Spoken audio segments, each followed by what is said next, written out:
What's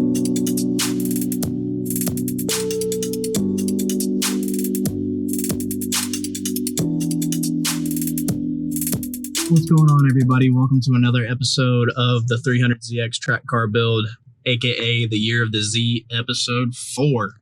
Super excited to get this episode done. We're actually going to be working on the rear quarters today and getting the new sheet metal made. I have the driver's side quarter panel to cut out today and do the same thing I did with the passenger, cut the inner liner and get it brought up to where it needs to be so that the tire can clear properly. So we're about to head over to Carter's Auto Body. He's helped me out a lot with the paint, bodywork materials, sandpaper, everything to do the bodywork side of this job. And we're going to go over there and go pick up some supplies and then come back and work on the Z.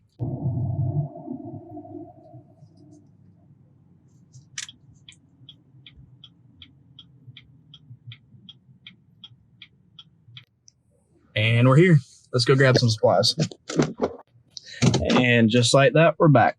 Let's go get to work. All right, guys, so we're going to throw a little weld-through primer on this quarter panel here. Obviously, it's exposed metal, and I don't want it to rust. I don't want anything to happen to it.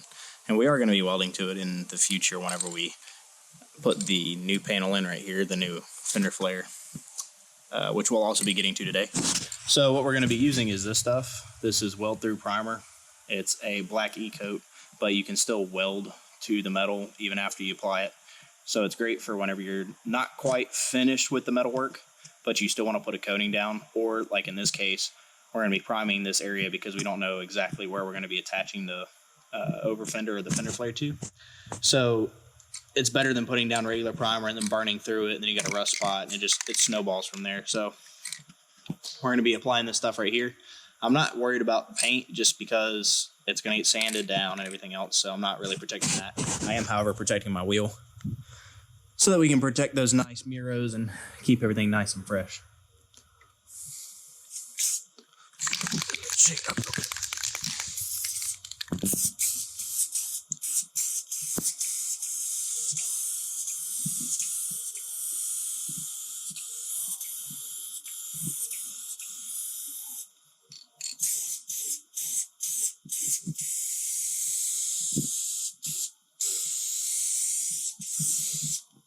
There we go, just like that.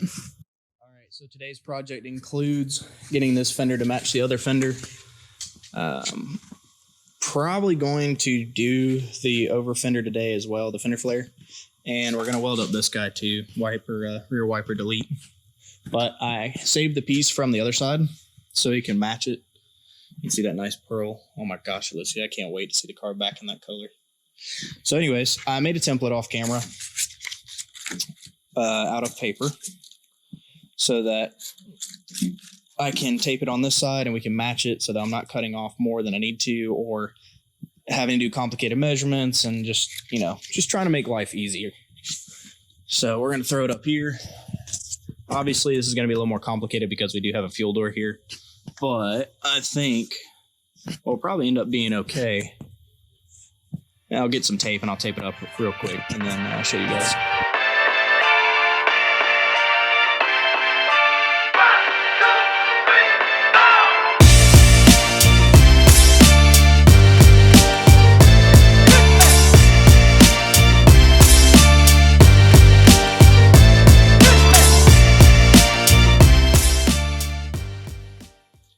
All right, guys, so there's one thing that I do want to go over real quick. Whenever you're doing anything like this, you're going to start doing cutting, you're going to do anything with a cutoff wheel, a grinder, or anything of that sort. I want everyone to be safe. Like I said, I've had a pretty traumatic experience with cutoff wheels in the past. I actually have 4 stitches right here from one that blew apart on me about 2.5 years ago, something like that. I did have a jacket on, and I had I think I just had safety glasses on at the time. I did not have a full face shield on. And luckily, that's all that happened to me was just a cut right here. Just a little baby cut, 4 stitches. But last year, June, I think it was June 10th, something like that. Anyways, I had another one happen. And that was when I was cutting on this car and doing the firewall. And I had a cutoff wheel that was damaged, and it caught in the metal at a high RPM. I had just taken my welding jacket off, this one right here. I had just taken it off because it was really hot in the shop. And I did have my safety glasses on, and I had my full face shield on and gloves. But when the wheel broke, it broke in such a manner that it came, I was at an angle like this, and it was in the direct path of my arm. Actually, it was like this. So when it broke and bounced off the firewall. One piece went this way, one piece went that way. Or sorry, one piece came at me, hit my face shield and went that way. Another piece went that way. And then one piece came right here and cut my arm open. I just want everyone to be safe. I've seen many YouTubers just grab a cutoff wheel and quickly just do something. You know, I get it. It is a hassle to put PPE on, but at the same time, like, everyone does need to understand of how dangerous these things are. I still have PTSD from using it and using one still. I have instances where I get a flashback and I see the cutoff wheel coming at me. You know, I see my arm laid open. I see other things, and it's not worth it. It really isn't. It takes just a couple of minutes to put it on, and I'll do a demonstration for you guys as far as the PPE I wear and the appropriate PPE to wear when you're doing this kind of work. So first of all, safety glasses and ear pro. So I'm going to go ahead and put the ear pro in. Just nice little easy foam ear pro. So safety glasses. I go ahead and put my gloves on. These are leather gloves. And then I get my jacket.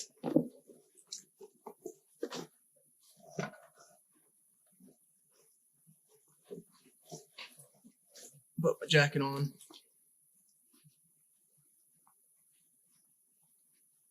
Snap those into place.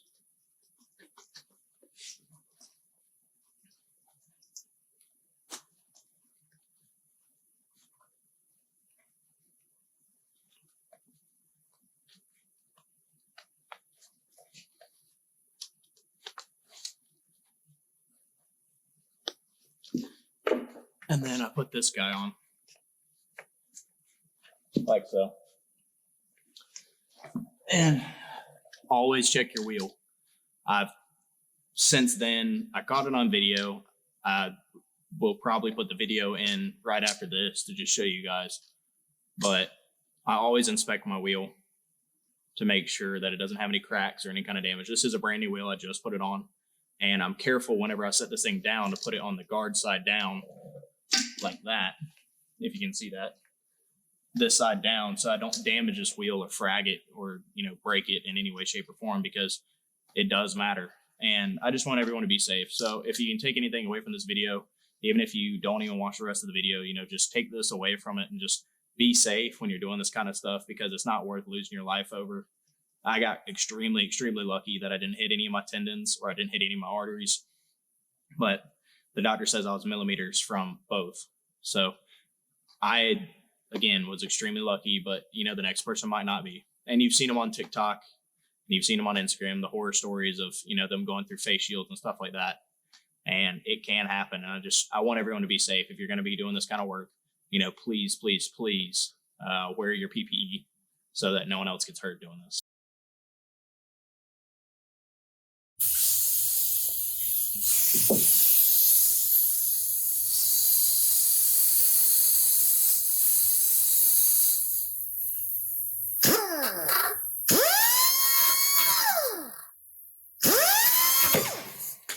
Oh, fuck.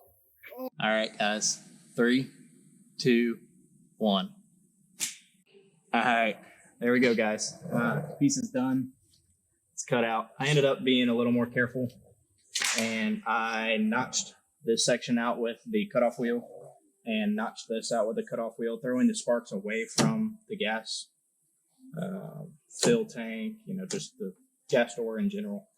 There is no fuel in the car right now, but I just want to take that extra step just to be careful. You know, it's not fuel that blows up. It is the vapors. So I'd rather just not blow up today. And just be a little extra cautious. So I use my Snap-on. It doesn't have to be Snap-on brand, but I use my air saw to cut all this out. And it actually came out pretty clean doing it this way. So now we're going to do what we did on the other side and grind this down, cut the lips, and pull everything up, tack weld it, get it worked a little bit, weld it all, and that's it. Piece of cake, right?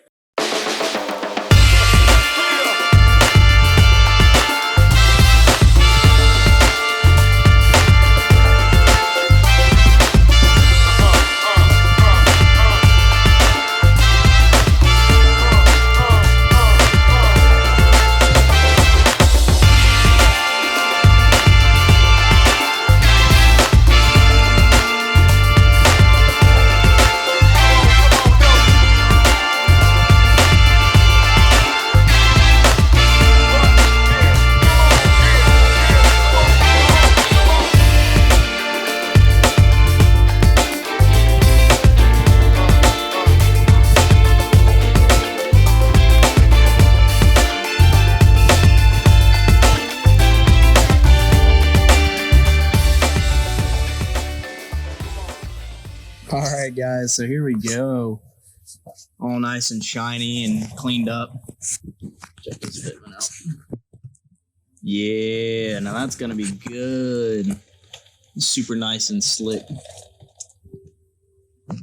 That's completely against the car, and you can see it's sitting just over top of the tire, which is absolutely perfect. That's what we wanted. I may have sacrificed the GoPro a little bit to get you some of those shots. I didn't realize it at the time when I was doing the grinding that some of the grind splatter had gone towards GoPro lens, so I may be needing a new GoPro here soon. It looks like it's doing okay. Yeah, I mean, it looks like it's okay. I wish you guys could see the lens. It looks pretty rough, I'm not gonna lie. So the next part of this is going to be making the over fender, because I don't want to do any other kind of work to it until I get the over fender in place. Well, that's kind of sharp. So we're going to make a template and lay it out, and then cut out a piece of sheet metal and start rolling it, start working with it. Okay, guys, real quick. Whenever you guys have airlines or are using airlines or anything like that, I highly recommend getting this fitting right here. This is a quick connect for your air tools or your air chucks, anything like that. But this one's a little different, because instead of having to pull the collar back like on a traditional one, this one, that's it. And to release it, and it stays locked back, if you can see that.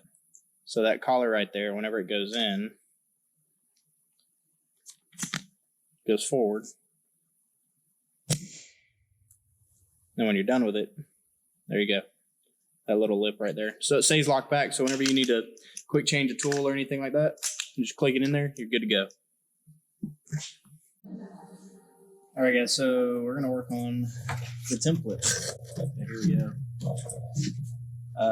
I've already kind of got a rough shape of how I want it. So what I'm gonna do is actually slit this like so.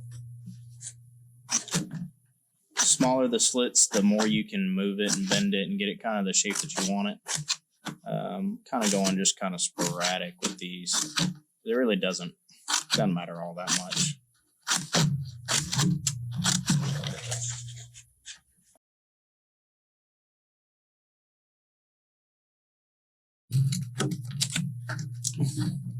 Get down to my mark. You can kind of see the shape now. You can see how much you need to take away, and just the small aspects of it. So right now I'm looking a little long. I'm actually going to tape it in place on this side. If you guys can see that. I don't know where you can see. Okay, well, we're going to move the camera.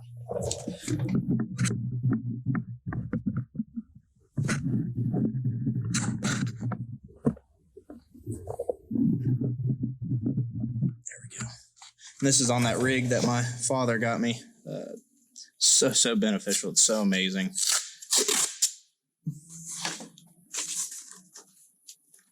So I'm just going to take this guy and tape it like so, and then get it close to my mark. Just get it taped up in place.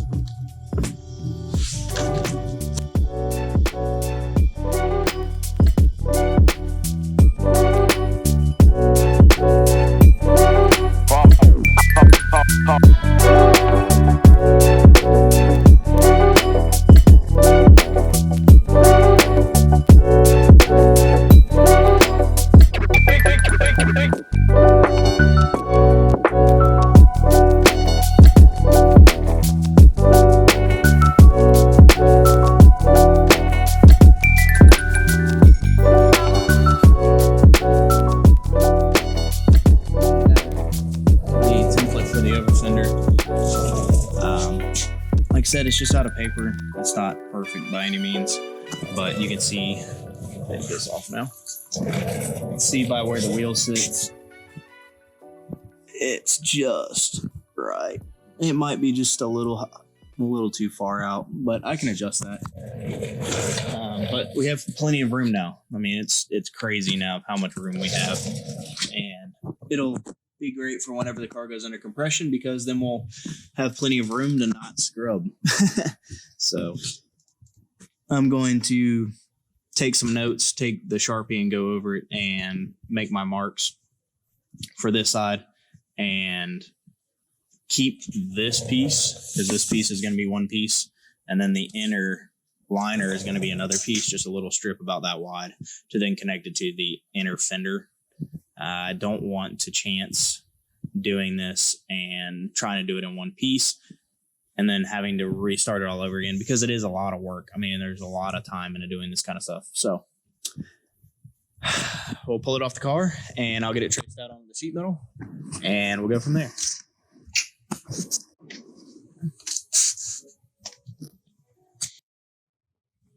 And just like that, it's done. So let's take it over the car and see what it looks like.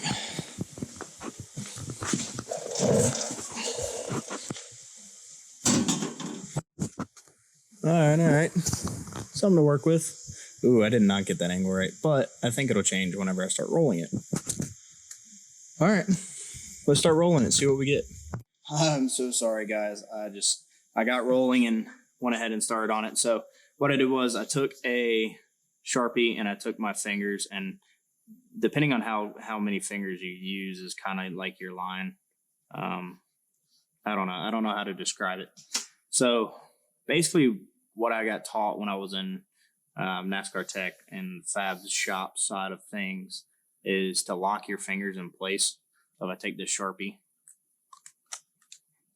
and lock it in place. So say I want to run 2-inch line. I'm running my finger along this guy, along the steel, and I get tight and hold my hand tight like a vise, and then just run my hand along the steel. You can see how nice that line is. It's actually more true than the original line, I must say. So just staying tight. That's about an inch. It should be about an inch. But just a little trick I learned. It doesn't have to be perfect. Just kind of gives you a guideline. I'm trying to stay away from that area. That's why I'm using the hammer to kind of give me a rough shape of my fender. So I'm just using my leather hammer and my beading bag to give it a little bit of a rough shape before we start wheeling.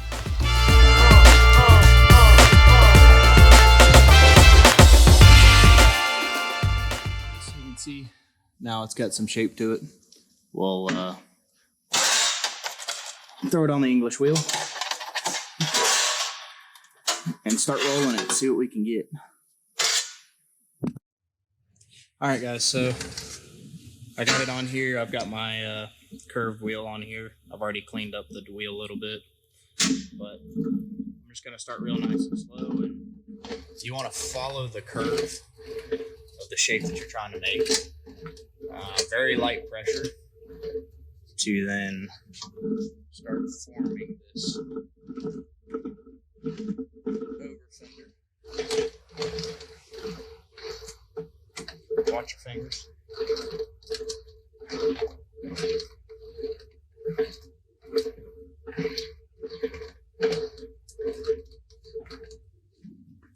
don't need a whole lot of pressure. Just nice light pressure.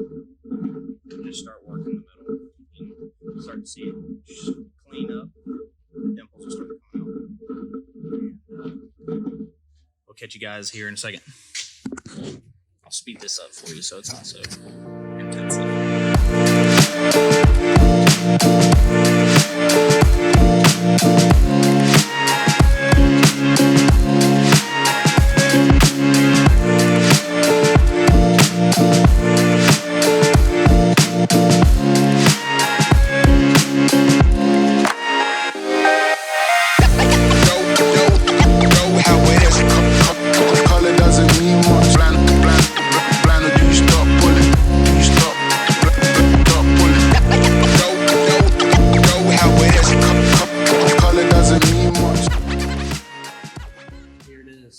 It's a little bit bigger than I wanted, but I think it's going to work really well. It's a compound angle, if you can see it. This side's curved this way, and then I had to roll the back side down so that we'll have something to weld to and be nice and flat. So I'll hold it up here. There you go. You can see it's well over the tire. You got plenty of curve there.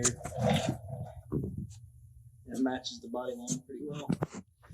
So she's gonna have a new body line here because of the curving right here in this area. But as you can see from what it was, it's now having this. It's much better. I do need to get some Clecos. One of the guys that I work with has some, so I'm going to borrow them from him. But it came out absolutely perfect. I mean, it's just past the tire, which is exactly what I wanted. So we will call in a night because we put in a whole lot of work trying to get to this point, and we'll pick it up next time with Clecos and drilling into this thing and getting this guy set for the next phase. So appreciate you guys watching. Like, comment, subscribe. Let me know what you want to see next time. Help me help you, and if I can answer any questions, I'll be more than happy to. As always, go check out the Instagram, that bowtie Z32. And I'll catch you guys next time.